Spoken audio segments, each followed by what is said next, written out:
Halo semuanya, Sawadee-krap. Salah satu hal yang menjadi titik terang dari kasus Brigadir J ini adalah pada saat pengacara Barada E yang terbaru itu berani mengeluarkan statement-statement di media massa terkait dengan obrolnya selama 8 jam. Ini akan aku bahas adalah statement-statement dari tim kuasa hukum Barada E dari berbagai media, baik itu Metro TV, Kompas TV, TV One, pada saat presenter sedang berkomunikasi menggali info tentang apa yang sebenarnya terjadi. Itu sebenarnya ada beberapa kali kayaknya tim kuasa hukumnya agak keceplosan kalau dalam bahasa Indonesianya, ataupun juga ada beberapa hal yang sifatnya sudah mengarah ke sesuatu hal. Nah, ini akan aku coba interpretasikan dalam video kali ini, dan ada salah satu hal yang pertama harus kita garis bawahi.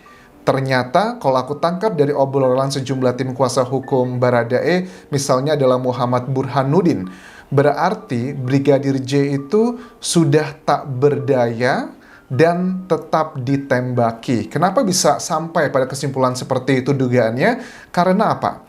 Karena pada saat ditanya apakah Baradae juga melakukan aksi penembakan tersebut, secara tersirat, sepertinya pengacara mengatakan yes, karena alasannya Baradae sudah mengakui. Tetapi ditanyakan juga sama hostnya, apakah Baradae itu menembak Brigadir J dalam kondisi hidup atau setengah hidup atau tidak hidup? Dan di sini tersirat bahwa dalam kondisi hidup. Oke, ini jadi menarik sekali teman-teman. Apalagi sebagai poin utama besarnya adalah bahwa Baradae itu sudah menegaskan dirinya mau menjadi justice kolaborator. Jadi teman-teman yang tanya, justice kolaborator itu apa sih? Jadi ada istilahnya juga whistleblower. Kalau whistleblower itu adalah penanganan kasus korupsi ya, dia yang melaporkan. Tapi kalau justice kolaborator adalah saksi pelaku yang mau bekerja sama. Dan kalau menurut Pak Mahfud MD yang namanya justice atau saksi kolaborator seperti ini biasanya adalah orang-orang yang peranannya bukanlah sebagai peran utama, tetapi dia mau berkoordinasi untuk menceritakan, mengungkap apa yang sebenarnya terjadi. Jadi ini memang bisa sangat potensinya tinggi sekali bahwa Baradae bukanlah satu-satunya, tetapi ada beberapa orang juga yang terlibat dalam kasus ini. Dan kita akan coba lihat detailnya satu persatu. Pertama, keterangan salah satu tim kuasa hukum saat ngobrol di CNN Indonesia, dikatakan bahwa skenario palsu di awal yang buat adalah oknum dari divisi Propam ya.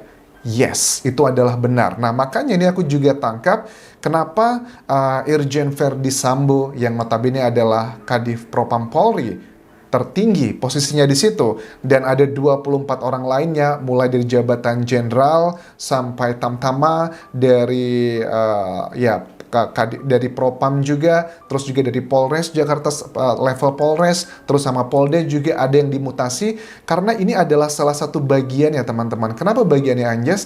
Karena Baradae itu levelnya adalah level yang termasuk jabatan rendah ya, tamtama. Ini dikatakan bahwa pada saat BAP pertama, berita acara pertama, itu semuanya sudah ada yang menulis skenarionya, dikatakan di sini. Dan BAP itu adalah verbatim, teman-teman. Jadi saksi ngomong apa pada saat diperiksa, itu ditulis satu persatu, setelah oke semuanya, baru ditandatangani oleh si saksi tersebut kalau sudah tidak ada hal yang mengganjal lagi. Nah, itu menjadi salah satu alasan kenapa kalau kebohongan, itu pasti akan ada hal-hal yang hama hati kita aja janggal gitu. Makanya kalau ada banyak masyarakat, orang yang menilai, kok janggal ya, itu pasti ada sesuatu hal. Kalau cuma 1, 2, 3 orang, it's okay lah. Mungkin possibility-nya terlalu kecil. Tapi kalau banyak orang yang menilai janggal, itu sih kemungkinan besar logika kita memang sama, nggak masuk sampai ke sana.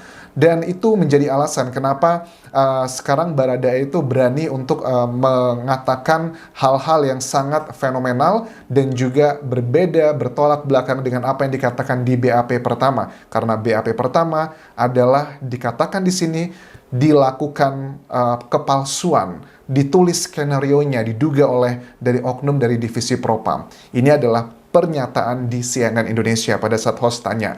Tetapi kita akan coba lanjutkan lagi apa yang dikatakan di sini dari sejumlah media lainnya. Kompas TV misalnya. tidak terjadi tembak-menembak di tangga dan kamar Ibu Putri. Ini adalah kronologi yang disampaikan pertama oleh, ya kita tahu ya, Kapolres Jakarta Selatan, nonaktif ya, Pak Budi ya. Aku juga sebenarnya dalam hati kecilku agak juga kasihan ya, karena Pak Budi itu apakah melakukan statement tersebut seperti itu hanya percaya sama bawahannya aja, diceritakan seperti apa, kemudian beliau hafalkan tanpa melakukan klarifikasi. Ini juga ada sisi kesana juga, aku ngerasa kayaknya apakah itu dia ada motivasi atau tidak kan. Makanya sekarang juga menurut aku Pak Budi adalah salah satu orang yang sedang ditangani lebih lanjut di bagian Irsus ya, inspektur khusus untuk penyidikan apakah ada pelanggaran kode etik. Sepertinya akan ada pelanggaran kode etik. Dan apakah pelanggaran kode etik tersebut akan menjurus ke pidana? Kalau dari Pak Mahfud MD mengatakan yes, itu adalah hal-hal yang kode etik biasanya akan menjurus ke pidana. Tetapi kalau kenapa kok harus kode etik dulu yang dilakukan penindakannya agar memudahkan pada saat proses pidana nanti? Karena kalau pidana kan itu butuh waktu lama ya, dari pemeriksaannya di kepolisian, kemudian nanti ke kejaksaan, baru persidangan butuh makan waktu lama. Tapi kalau kode etik dulu, otomatis mereka semua dinonaktifkan dan mereka tidak akan ada usaha untuk menghalang-halangi proses penyidikan. Makanya kode etik adalah langkah awal terlebih dulu. Itu adalah menurut dari Pak Mahfud MD. Kemudian di sini dikatakan juga bahwa tidak terjadi tembak-menembak di tangga di kamar Ibu Putri. Itu semua adalah benar. Nggak ada tuh tembak-menembak menurut Baradae di sini. Waktu Brigadir J hidup, Baradae melihat dan ada beberapa saksi juga di sana. Oke, Baradae nembak nggak? Tapi dia intinya mengaku, berarti dia juga terlibat. Dia mengaku ada yang perintah dengan tindak pidana yang diadukan sifatnya spontanitas. Dari statement-statement pengacara Baradae ini, aku bisa menangkap bahwa memang Baradae itu saat Brigadir J sedang dilakukan eksekusi, itu dia melihat dalam posisi hidup, nggak tahu setengah hidup atau hidup, yang pasti ya sudah dengan luka-luka di otopsi seperti itu kan kita bisa melihat berarti memang banyak sekali terjadi luka-luka. Tapi kita lagi menanti ya hasil otopsi kedua apakah ada indikasi luka-luka bukan karena tembakan saja.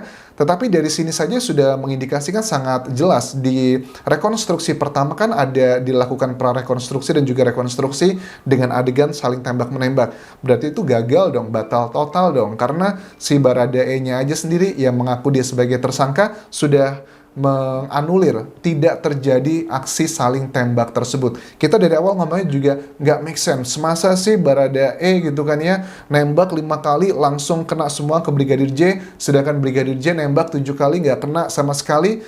Itu aja logika kita orang awam berpikirnya sama gitu kan ya. Ternyata diakui oleh Baradae itu adalah bukan aksi saling tembak-menembak. Dan ada orang-orang juga di sana, sejumlah saksi yang melihatnya. Dia mengaku adanya perintah dengan tindak pidana yang diadukan. Kan yang diadukan ini dari pasalnya timnya Brigadir J adalah kasus pembunuhan ya.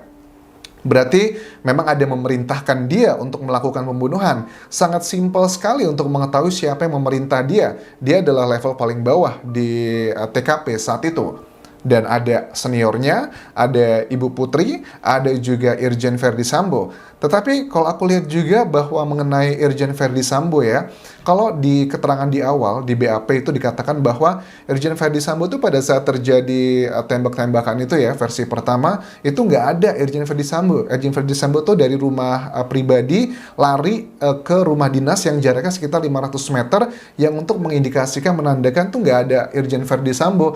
Kita, masyarakat Indonesia, aku nggak usah mewakili orang deh, mewakili diriku sendiri aja. Aku pun juga nggak percaya kalau itu beneran. Karena apa? Karena itu kan hanya rely pada keterangan saksi, bukan keterangan CCTV. Dan kita tahu juga kalau mau menggunakan data-data ilmiah, sains, ya nggak boleh hanya rely kepada keterangan saksi aja. Sebenarnya bisa dicek kalau nggak ada CCTV adalah dengan handphone dari Irjen Verdi Sambo. Kan bisa diketahui lokasi koordinat di jam-jam yang diklaim tersebut. Kalau HP-nya sudah diperiksa, itu kan akan kelihatan ya, di mana aja dia titik-titik koordinatnya. Bener nggak jam 4:30 tersebut Irjen Verdi Sambo sedang sedang berada di dalam rumah atau di rumah dinas. Itu kan bisa dilihat dari handphonenya juga.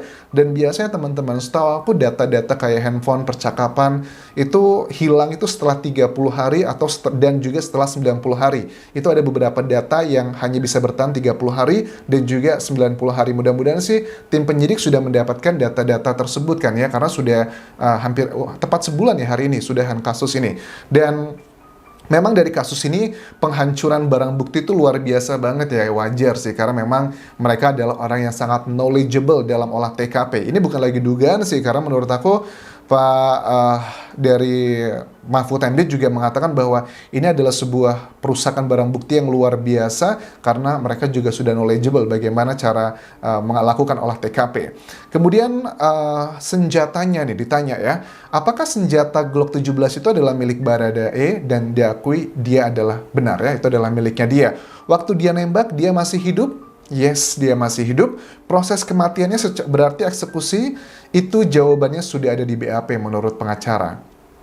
Pangkat tamtama yang paling bawah, gimana kalau ada tekanan dan berubah lagi?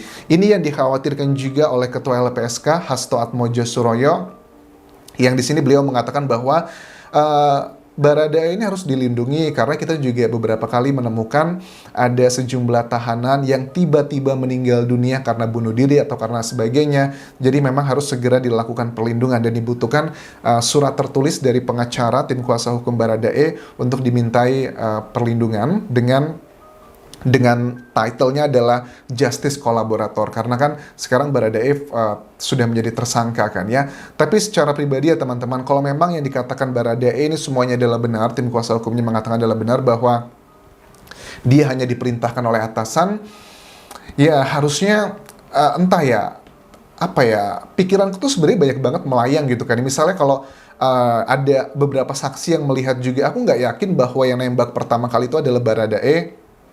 Mungkin aja sudah ada, dikatakan ada beberapa orang juga yang melihat si Brigadir J masih hidup saat terjadinya eksekusi tersebut. Mungkinkah Baradae itu diikutkan karena memang dia adalah level yang terendah dan dia akan dijadikan kambing hitam? Mungkin, walaupun mungkin aja, feelingku mengatakan bahwa Baradae itu mungkin saja menembak, tapi bukan menembak pada area yang vital. Mungkin area-area yang vital itu sudah dilakukan sebelumnya, tapi ya itu kan hanya dugaan ya, kita akan lihat nanti keterangan seperti apa, karena hal-hal detail seperti itu sudah dikatakan di BAP, dan mudah-mudahan BAP ini tidak lagi dirubah ya, kalau memang itu adalah kebenaran. Tapi kalau itu juga merupakan hasil framing, ya mudah-mudahan dibukakan hati Baradae begitu. Tapi aku yakin sih untuk statement saat ini Baradae sepertinya benar-benar menyatakan yang sesungguhnya, karena pada saat Kadif Propamnya sudah diganti, teman-temannya juga sudah dimutasi semuanya, jadi dia sudah ngerasa aman, secure gitu. Apalagi juga pada saat di kantor Bareskrim Mabes Polri itu dijaga oleh puluhan mobil Brimob serta juga anggota dengan perlengkapan senjata yang full, itu juga menunjukkan bahwa nggak usah khawatir, kamu akan dijaga gitu. Makanya harusnya memang Baradae itu berada langsung di bawah tim khusus ya, bukan lagi berada di bawah strukturalnya. Kalau masih di bawah strukturalnya, misalnya di dinasnya kan di Kadif Propam, ya akan ketemu lagi dengan orang-orang itu lagi dan akan terjadi tekanan-tekanan secara struktural, secara political, struktural, dan juga secara batin itu pasti akan terjadi. Dan kita lihat nanti perkembangannya seperti apa. Kalau aku sih entah ya, hati kecilku tuh berkata bahwa yang jadi korban ini sebenarnya jangan sampai sudah Brigadir J jadi korban, kemudian dengan proses politik dan juga drama sinis itu, Baradae juga menjadi korban lagi gitu. Karena ya dia nggak ada motif ya melakukan ini. Dan ini juga seandainya logikanya gini, kalau dia waktu itu tidak melakukan penembakan, diperintahkan, jangan-jangan dia yang akan ditembak juga. Itu kan juga ada kemungkinan besar ke sana. Makanya salah satu hal kalau memang dia menembak Brigadir J untuk melakukan pembelaan diri, aku menilai pembelaan diri itu bukan dari si Brigadir J-nya, tetapi dari orang-orang yang memerintahkan itu. Kalau kamu nggak nembak, saya yang nembak kamu. Itu mungkin logika terminologi pembelaan diri. Kalau memang itu adalah yang kenyataan sebenarnya, harusnya Baradae tidak boleh menjadi bagian korban. Harusnya dia bisa dibebaskan. Itu adalah opiniku. Tetapi itu semua akan kita buktikan, kita lihat nanti di persidangan seperti apa. Terima kasih sudah menonton. Sampai ketemu lagi di video berikutnya. Tinggalkan like dan juga komen, serta subscribe channel YouTube ini. Kabun kerap semuanya. Bye-bye.